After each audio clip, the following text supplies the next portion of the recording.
31st, how many of us we are going to leave this world? 31వ తారీఖు వరకు మనలో ఎంతమంది సజీవులుగా ఉంటాము, ఎంతమంది ఈ లోకాన్ని విడిచిపెట్టి వెళ్తారో తెలియదు.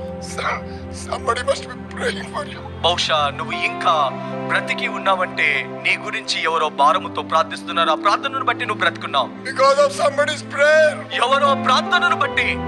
It could be anyone. అది ఎవరైనా అయి ఉండవచ్చు. Maybe members of your family. బహుశా నీ కుటుంబ సభ్యులు నీ గురించి ప్రార్థిస్తున్నారేమో. Maybe believers of the church. బహుశా నీ సంఘంలోని విశ్వాసులు ప్రార్థిస్తున్నారేమో. God's servant. బహుశా దేవుని సేవకులు ప్రార్థిస్తున్నారేమో. They must be weeping and praying for వారు నీ you. కొరకు ఏడుస్తూ ప్రార్థిస్తున్నారు. Because of their prayer. వారి యొక్క ప్రార్థనకు ప్రతిఫలముగా Last 3 years God has given to you. గడిచిన 3 సంవత్సరాలు దేవుడు Oh God, have mercy. ఓ దేవా, మా పైన కనికరాన్ని చూపించవా. My enemy has taken away everything. ప్రభువా, మా శత్రువు మా నుండి సమస్తాన్ని తీసుకొని వెళ్ళాడు. Only ash is remaining. ప్రభువా, బూడిద మాత్రమే మిగిలింది. Why can't you say this to the Lord? నువ్వు ఎందుకు ఈ విధంగా ప్రభుతో చెప్పవు? God is telling, కానీ దేవుడు అంటున్నాడు, my son, నా కుమారుడా, my daughter, నా కుమార్తె, come back. నువ్వు తిరిగిరా. I will give the hope. నేను నీకు నిరీక్షణ I ఇస్తాను. will help you to recover. నువ్వు తిరిగి సమకూర్చుకుంటానికి సహాయం చేస్తాను.